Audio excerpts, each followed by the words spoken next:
lots of areas in life, but we haven't. We've tried to change the events and we've been able to. And then sometimes life gives us one that we are powerless with, and it can force us to come back to trying to find a sense of well-being or happiness independent of the event. And this is the miracle, in a sense, that has to occur. How do I, as one book was called, be happy for no reason? Because if you want to look at my life and what the reasons are, it can't be because of that. So this is the shift, is from external to internal. And it's a significant shift. And we start then to move into some of the, even though this is psychology and mindfulness, it's been quite paired with a lot of the, say, the Enlightenment material and traditions, because that is about also an experience of well-being or happiness independent of the life situation.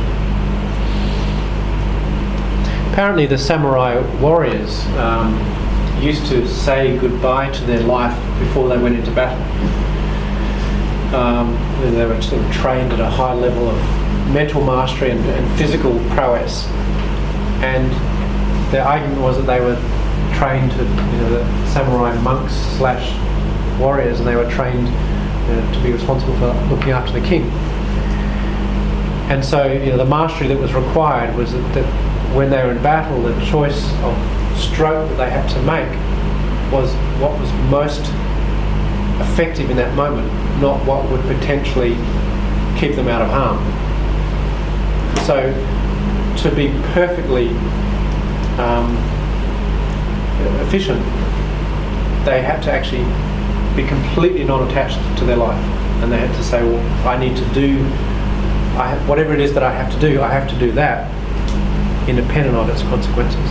And in literature, we often applaud this mentality as basically the hero. And I always love in Shakespeare's Hamlet, there's the contrast between Hamlet, who's classed as the tragic hero, and then there's these other foolish guys called Rosencrantz and Guildenstern, who are just basically presented as the opposite. And so the one distinguishing thing about the hero is their ability to articulate their fate or to know what's happening, regardless of whether they're going to live or die.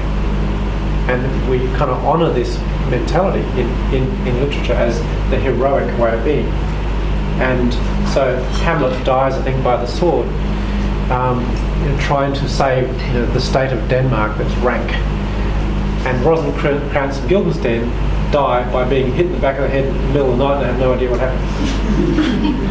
And it's sort of the Shakespeare's way of sort of articulating the nobility of that heroic mentality versus no idea. And I'm just, in their case, they were just following the money, the external, you could say. Okay. So often in mindfulness we call it the hero's journey, because it is very much about developing an internal power. It's not about coping skills to get through. It's about when I don't have anything specifically in front of me that is enjoyable, where does my well-being come from? Well, I either remain in suffering or I go within and find it. And that's the mindfulness distinction. That is from external to internal. And then it's, of course, it then says duty of care, do all you can on the external, but not having one's well-being rising and falling based on the status of this external. And again, that research I said in the beginning on health, again the research has found that people's well-being has been reported as being more connected to their relationship or their mental view to their health than their objective health. That's the primary one of the two. So that's why we focus on trying to augment or build this one up.